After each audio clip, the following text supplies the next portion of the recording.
I'd like to introduce Gogo Ekhaya Esima. Gogo Ekhaya is an initiated Sogomo traditional healer in the Zulu culture of South Africa, a certified peer specialist, trauma survivor, and spiritual teacher. She is a strong advocate for challenging standardized mental health concepts in America, and her shamanic journey of healing and recover is featured in the documentary Crazy Wise. Her gifts include seeing and hearing voices of her ancestors, mediumship, and earth-based medicinal healing. She comes to us from Southern California. Please join me in welcoming Gogo Ekhaya Esima. Good morning, greetings. So this is my first time at the Hearing Voices Congress, and I feel very blessed to be here today.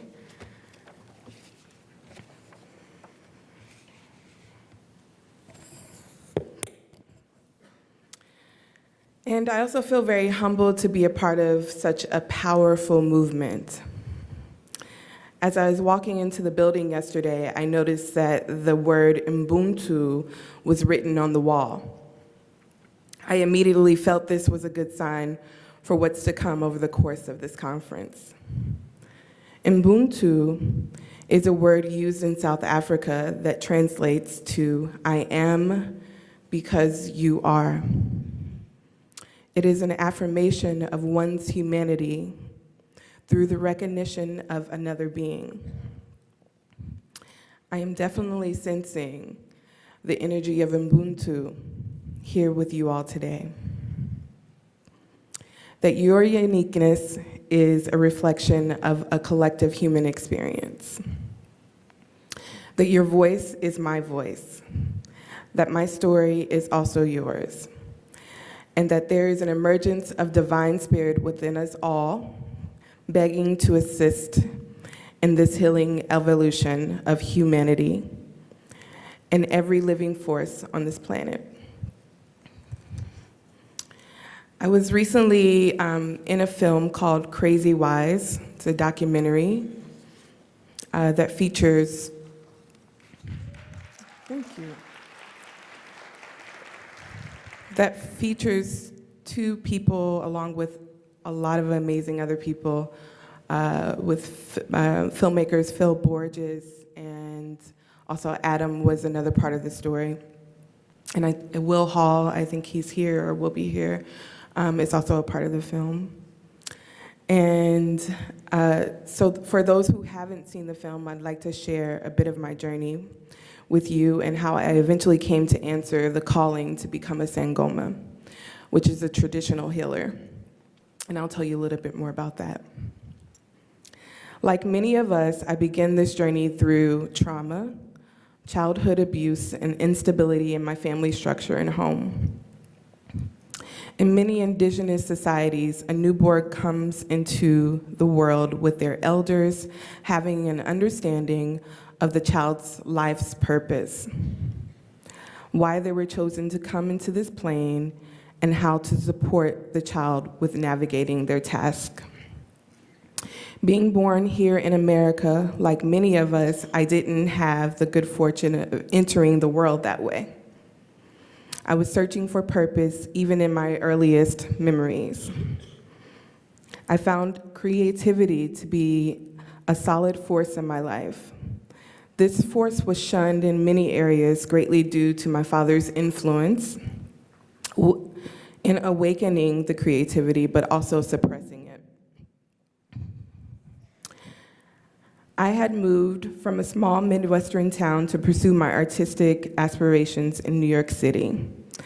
And about 8 months after living there, I received a call that my father had passed away. I was told that the family had chosen me to coordinate his funeral. I reluctantly flew back home and did what I had to do. Although it took every ounce of courage I had, I spoke a few words at his funeral from an inspirational book that I had recently read because I couldn't come up with anything that was honest that I could say from my heart. I spoke about the need for unity in our family, But inside I was a raging child wanting to let all the dust from underneath the rug out and tell the mourning audience that what this evil man had done to his daughter. When I returned home, I felt pretty beaten up because I had to wear a mask of this strong woman that really wasn't there. The little dark place inside of me carried all of my woundings and was growing into something very massive at that point. It came to a point that I wasn't able to handle my artistic energy that I had been channeling for the past few months. I was feeling overwhelmed. I was feeling more overwhelmed than inspired by it. I became more sensitive as time went on and began to feel anxious about going into public and sharing my artistry. By then, I had joined a band and my friends could see the change in me. I would start to want to be in the background and feel really nauseous at the thought of standing in front of a microphone. My entire body would tremor. Eventually, I decided to leave behind my artistic endeavors, and my friends were terribly disappointed that I had dismantled our dream, which in turn made me dig deeper within my sinking hole. I began self-medicating into addictive patterns. I would wake up in the morning and smoke until it was time for me to go to sleep again. Empty pints of ice cream in containers littered my bed. I began reaching out to men who I thought would be a comfort to my depression. I would barely call them relationships because it was simply a detrimental exchange of energy. I had lost stable housing and ended up rooming with a friend that I was seeing. I began drinking alcohol on a daily basis at that point. It was the only way that I could be romantically available. I taught him how to use me, and my lifelessness opened up the doors of abuse on many levels. Suicide was my constant thought. I could not sustain employment. With all of the talents and skills, I would land a great opportunity, and my emotional and spiritual state would eventually disrupt everything. That's when the visions and voices started to creep in. I was living with my friend in this tiny room. I had gotten used to the seclusion of this room. I didn't trust the old man that we were renting from, who also shared the apartment. I became very suspicious. I became afraid to walk down the hallway to use the restroom or even shower. I was sitting in bed one night, and as clear as day, my deceased father, that had passed away years by then, was standing right in front of me. He continued to appear that night forward. The veil of this dimension was dissolving really fast. I could see other people's emotions so vividly that all I wanted to do is hide. I wanted to drown in the visions and the voices that were haunting me. The voices would tell me to self-harm, to go into traffic, and to take bottles of pills. And I had nothing to do but listen. I no longer wanted to be in the world, the place where nothing seemed to fit, especially me. I spent many weeks locked in psychiatric units after suicidal attempts. One particular hospital offered art therapy and Tai Chi, and also had a visiting monk who led meditation groups. Throughout the fog of all the heavily sedated psychotropic drugs and sleeping pills, I was able to connect with something within these groups, connect to something familiar within myself. But the medications didn't stop the voices, nor the visions, or the urge to self-harm. One day, while sitting in meditation, I had this really pleasant vision of a scarab beetle and a wolf. In art therapy, I decided to paint it. And later, I did some research as to what these animals might mean from a spiritual perspective. I felt that what I was experiencing was somehow spiritually connected, but I wasn't sure how or why. The beetle had a message. Beetles symbolize the ability to survive, to transform, and to experience rebirth. The wolf's message was balance, harmony, inner knowing, and new beginnings. These messages resonated with my spirit, and in them I found inspiration. I was released from the hospital and placed into a homeless shelter. The hostile environment of the New York City homeless shelters completely rocked my emotional stability, and I ended up back in the psych ward. Only this time I was threatened to be placed in a long-term locked facility. So it was either locked treatment, being homeless, or going back to the abusive relationship that I had left back in that tiny room. I chose the tiny room. I was now equipped with a load of medication to help me sleep throughout all the chaos. The guidance of the wolf and the beetle was still somehow magically pushing me through. I could almost taste this transformation to come. This was my rites of passage. Rites of passage in traditional African culture is a ceremonial spiritual process that everyone goes through. Here in the West, in non-indigenous societies, we miss the opportunity to be held in sacred space during our times of transformation. Therefore, some of us get dragged, pushed, and thrown into these states of spiritual emergence, unaware of our significance to our life's purpose. So what is a Sangoma? Sangomas are shamans of the community and are expert seers and hearers, voice hearers. The calling to be a Sangoma comes through a bloodline or a foreign ancestor who has chose you once, and this person would have lived once as a medicine healer. And that person wishes to pass down their wisdom to the person. The ancestral spirit takes possession of the person and is identified through different characteristics, and some of them are what we would call a shamanic illness. The signs of a calling can include major illness in the body that go undiagnosed and untreated by Western medicine. They can show up as visual and auditory interruptions, involuntary movements, nightmares, intense dreams, confusion, inability to stay present in this dimension of reality, or prolonged trance states. Psychic phenomenons, and the list goes on. The identification process of the calling is verified through a divination, or an ancient oracle reading facilitated by a shaman in the community. In our tradition, the ancestors speak through the Sangoma, making sounds where the person's voice might change. Also through dancing and moving through the Sangoma's body. Sangomas fine-tune their connection with the spirit world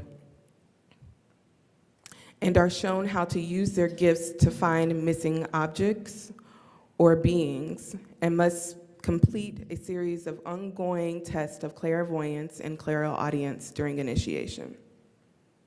Through initiation, the ancestral spirit merges with the initiate to solidify the spiritual relationship and carry out the modalities of healing wisdom, thus relieving the individual of the shamanic illness. This was the case for me. During my newfound recovery process, I had began reconnecting to my spiritual self. I was seeking answers as to why I could feel, see, hear, and experience things that others didn't. I knew that there was a deeper meaning than just symptoms of psychosis. I ended up spending nights researching spirituality and discovered traditional healing practices of indigenous communities and shamanism. I came across a book by Malidome Patrice Somé entitled Of Water and Spirit. The story about Somé's African shamanic initiation drew me in, and a passion seated deep within my soul began to emerge.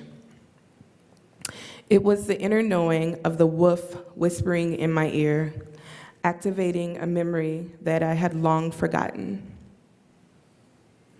I could relate to Somé's experiences of realms outside of the concrete world. And in his story, he wasn't ostracized or mislabeled or mistreated because of it. Instead, he was held by a community that understood, taught, and supported his purpose. I then had a deep desire to know who I was and why I was living. I reached out to a Sangoma who eventually became my teacher, Yeye Gogo Nana. She read my life very accurately and diagnosed me with a calling illness and prescribed ukotwaza, which are the initiation rites to become a Sangoma. I found that she had experiences very similar to mine. She helped me to further understand that I wasn't crazy and that my experience with seeing visions, hearing voices, and feeling so deeply wasn't a disease, but a gift. Through initiation, I was able to explore these experiences while being supported by a community of women who did not judge me, but held space for my experiences. As you may know, navigating between worlds isn't an easy task, and it's unfortunate that some of us have been left to do it in this society alone. My journey opened up a whirlwind of inner and outer demons that I had to face and learn how to really fight for the first time in my life. But behind me were my ancestral guardians to support me. I transitioned from thinking of myself as a weak individual, an undeserving person, running away in fear, into a weapon-carrying warrior spirit. I developed into the realm of the divine feminine and began the process of healing my sacred womb from the accumulated traumas of my childhood. I've had to meet each traumatic experience face to face with the space for grieving, forgiveness, acceptance, and gratitude. I was not reliving it, but reviewing it from the spiritual realm, meeting the experience from a new perspective with understanding and a knowing that only Spirit could show me. Without the support of my divine ancestors, my teacher, and my spiritual family, I would continue to this day to probably be haunted by these gifts, or possibly no longer here. The toxic voices I experienced are no longer, as I learn how to address and care for the shadows, which allows me to tune into a frequency of my beloved guardian ancestors. My visions now give me stories of other people's lives and stories and images and voices of how to heal them. It was difficult going through an African initiation in this Western society. I had to unlearn a lot of the ideas and the teachings of the Western mind frame in order to be able to receive what my ancestral spirits had for me. It is important to note that all people with these experiences, not every person has a shamanic calling, but I do stand strong in affirming that it should be one that is considered and acceptable in our mental health paradigm. In South Africa, I discovered how important community really is when one experiences depression, emotional stability, hearing voices, or seeing visions.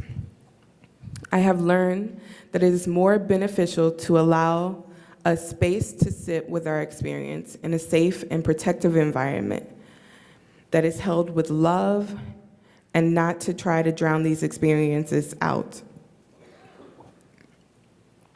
Because this is where we can discover the learning and the deep healing that wants to emerge from within.